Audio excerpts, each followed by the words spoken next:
What up mga solid subscriber, no? So ayun, papanoorin po natin na itong mga updates regarding sa ating mahalima. Siyempre, kay Miss O tayo. So, subscribe kay Miss O, no? So itong una papanoorin po natin na itong Revelations Pablo's Determinado is more than just a song, no? Plus more solos this 2024, no? So okay to, no? Kung maraming mga solo na mangyayari this 2024, no? So meron ako nagawa reaction video nito. I think i-release ko rin siya pagkatapos nitong video na to, no? Or basta within this day, no? I-edit ko rin siya, no? Nagawa ko na siya, no? So ayoko nang patagalin pa. So without further ado, let's all watch this. Pablo's Determinado is more than just a song, plus more solos this 2024.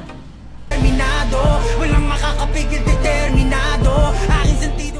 First and foremost, Pablo's Determinado is now trending at number 20 on YouTube Trending for Music. Nice one, This nice one. was also featured on Inquirer News, where Pablo hoped that his newest single was also trending at number 20 on Nice one, YouTube Trending. As a solo artist, napakahirap po niya na ma-reach mo yung number, mag-trending ka, mapasama ka sa trending music. Mahirap yan as in. So shoutout kay Pablo. For music.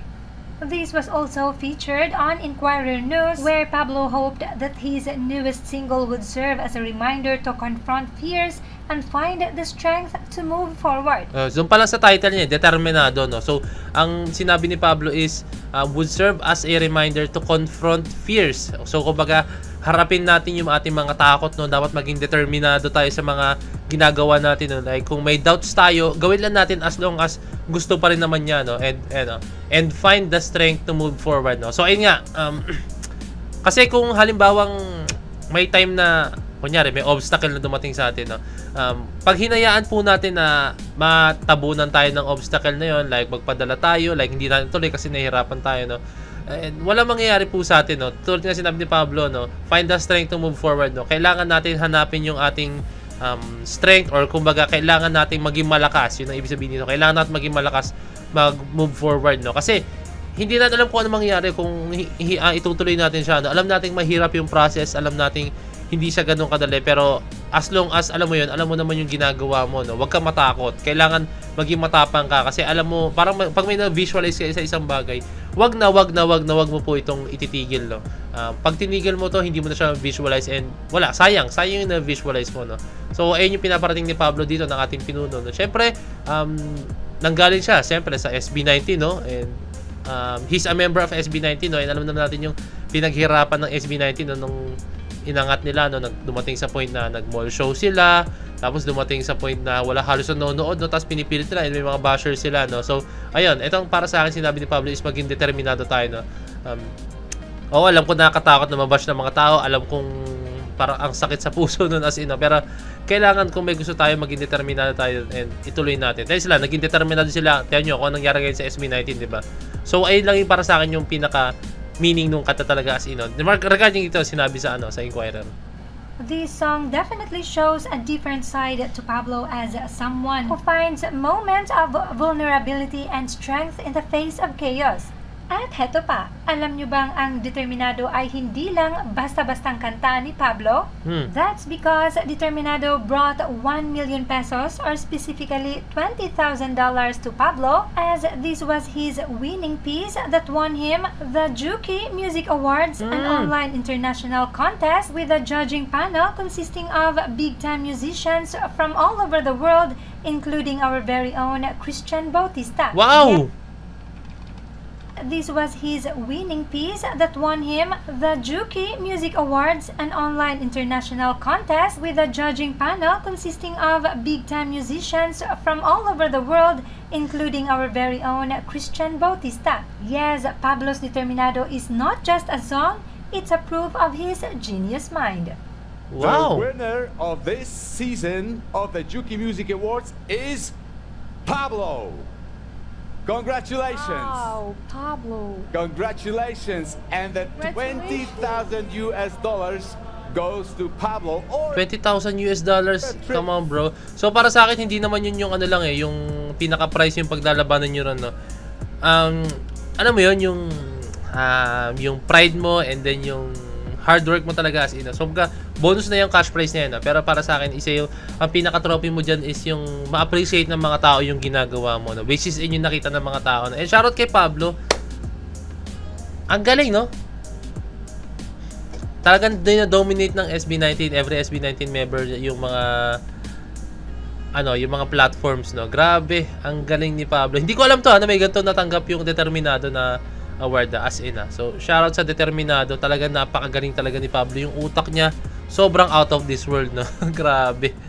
Ken is flying out of the country. SB19 may ganap abroad. We all know magkasama sina Justin and Stal at iba pa sa Korea. Si Josh ay andoon din pero wala pang update na magkasama sila. As with Pablo, nasa Japan ito kasama ang pamilya pero malay natin susunod din ito sa Korea. At si Ken na naiwan sa Pinas ay eto nga ang latest update. Nakita ito ng isang fan na nasa airport na.